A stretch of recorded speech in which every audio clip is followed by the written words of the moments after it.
আহত সকল শিক্ষার্থীদের চিকিৎসা ব্যয়ভার চট্টগ্রাম বিশ্ববিদ্যালয় কর্তৃপক্ষ বহন করবে। শিক্ষার্থীদের নিরাপত্তার জন্য চট্টগ্রাম বিশ্ববিদ্যালয় সংলগ্ন একটি মডেল থানা স্থাপনের বিষয়ে সরকারকে অনুরোধ করার সিদ্ধান্ত গ্রহণ করা হয়।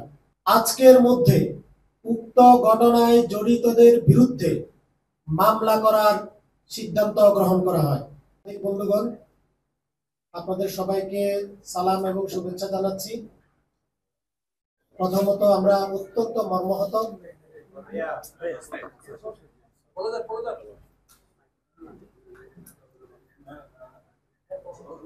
প্রিয় সাংবাদিক বন্ধুগণ, আপনাদেরকে সালাম শুভেচ্ছা জানাচ্ছি। আমরা অত্যন্ত মর্মাহত।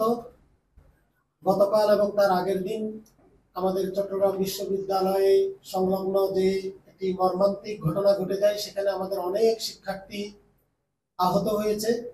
আমরা তাদের সুস্বাস্থ্য কামনা করছি।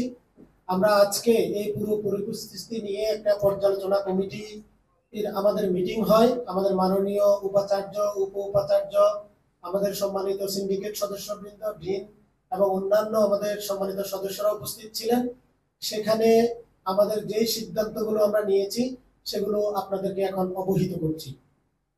আমরা সিদ্ধান্ত 1, আহত সকল শিক্ষার্থীদের চিকিৎসা ব্যয়ভার চট্টগ্রাম বিশ্ববিদ্যালয় কর্তৃপক্ষ বহন করবে এবং এখনো পর্যন্ত আমরা প্রত্যেক শিক্ষার্থীদের চিকিৎসা ব্যয় বহন করে আসছি। শিক্ষার্থীদের সুচিকিৎসা মনিটর করার জন্য বিশ্ববিদ্যালয় কর্তৃপক্ষ আমাদের সম্মানিত 5 জন শিক্ষকদের সমন্বয়ে একটি কমিটি গঠন করা হয়। শিক্ষার্থীদের নিরাপত্তার জন্য চট্টগ্রাম বিশ্ববিদ্যালয় সংলগ্ন একটি মডেল থানা স্থাপনের বিষয়ে সরকারকে অনুরোধ করার সিদ্ধান্ত গ্রহণ করা হয়। রেল ক্রসিং এলাকায় একটি পুলিশ বক্স স্থাপনের ব্যবস্থা গ্রহণের সিদ্ধান্ত গ্রহণ করা হয়।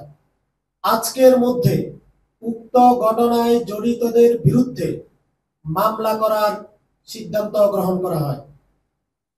সংঘটিত ঘটনার প্রেক্ষিতে একটি তদন্ত কমিটি গঠন করার সিদ্ধান্ত গ্রহণ করা হয়। পুরো পরিস্থিতি পর্যালোচনা করে বিশ্ববিদ্যালয়ের করণীয় ঠিক করার জন্য আগামী দিন বিকাল 3টায় জরুরি সিন্ডিকেট সভা ডাকা হয়। বিশ্ববিদ্যালয় 2 নং গেট সংলগ্ন জোবরা অঞ্চলের বাড়িওয়ালাদের সাথে সমন্বয়ের জন্য একটি কমিটি গঠনের সিদ্ধান্ত গৃহীত হয়।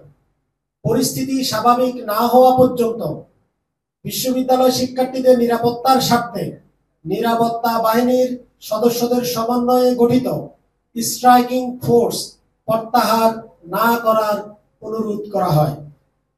শিক্ষার্থীদের সার্বক্ষণিক সহযোগিতার জন্য বিশ্ববিদ্যালয়ের জন্য একটি হটলাইন সার্ভিস চালু করার সিদ্ধান্ত গ্রহণ করা হয়।